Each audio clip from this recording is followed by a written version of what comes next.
So you're here. Good. I was hoping for company. You see, I've got stories, dark ones, chilling ones, the kind that keep you up at night. Mythical creatures, curses, horrors you can't escape. Shall we begin? Don't worry, I won't bite.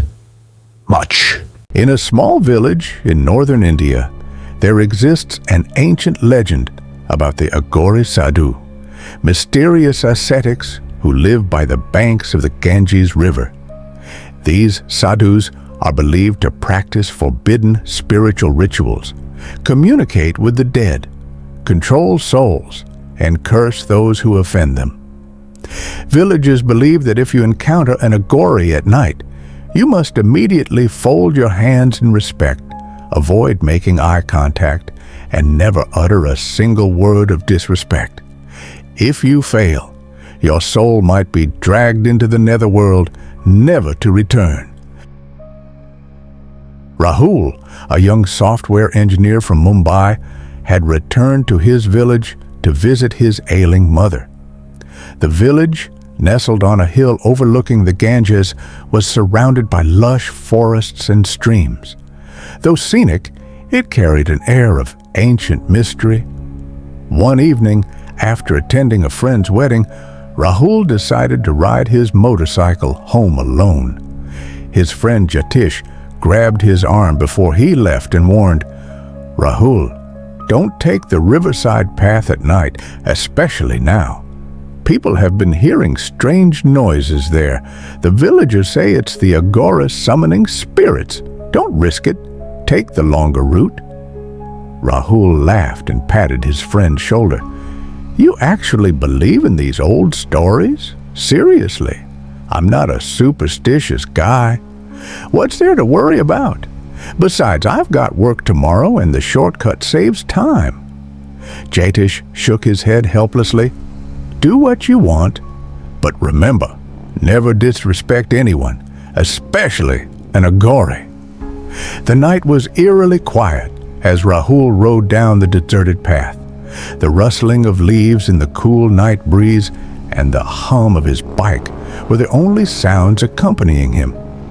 The earthy scent of damp soil filled the air, carrying with it an inexplicable chill. Suddenly, Rahul spotted a shadowy figure ahead. It was an old man wrapped in tattered cloth, his bony frame resembling a skeleton. His face was smeared with ash, his lips slightly parted, as though murmuring something. Around his neck hung a necklace of skulls, glinting faintly under the moonlight. Rahul instinctively honked his horn, the sharp sound piercing the silence. "Hey, move aside," he called out. The figure didn't budge, but slowly lifted his head, locking eyes with Rahul. Those eyes were empty, yet burning, as if they could see straight into his soul. Annoyed, Rahul muttered under his breath, "What's wrong with that guy?" He revved the engine, swerving around the figure, but as he passed, a nauseating stench hit him, making him gag. Barely 10 minutes later, Rahul's motorcycle suddenly stalled. No matter how hard he tried, the engine wouldn't start. Frustrated, he pulled out his phone, only to see no signal glaring back at him. The wind had stopped, and an unnatural stillness enveloped him. Then came the sound of footsteps, slow and deliberate from behind. He turned sharply to find the same Aghori standing not far away, holding a bowl made of bone, murmuring a low chant. Rahul shouted, "Baba, I don't mean any harm." The Aghori didn't respond, only inching closer. The air grew heavier, and the shadows on the ground twisted unnaturally as though unseen eyes were watching. Rahul's heart raced as he tried to push his motorcycle, but the ground beneath him turned soft, like a swamp. Looking down, he saw pale, ghastly hands emerging from the earth, their sharp nails clawing at his legs. "This isn't real, it's all in my head," he screamed, abandoning the bike and struggling to free himself. Finally, he broke away and stumbled toward the riverbank. The moonlight glinted off the rippling water, but the Aghori was already there, waiting. His gaze was piercing and unyielding. The ascetic spoke, his voice raspy and cold. "Why have you trespassed into my domain?" Rahul, panting and terrified, tried to steady himself. I was just passing through. I didn't mean to disturb you. If I offended you, I'm sorry." The Aghori let out a chilling laugh. "You've disturbed the spirits. They're awake now. They will not let you leave so easily. Tonight, you must atone, or you will become one of them." From behind him, the Aghori produced a bone bowl filled with a foul, black liquid reeking of decay. He extended it toward Rahul and commanded, "Drink this. It is the only way to leave here alive." Rahul hesitated, but the gathering shadows around him and the ghostly murmurs growing louder left him no choice. Shaking, he closed his eyes, pinched his nose, and gulped down the liquid.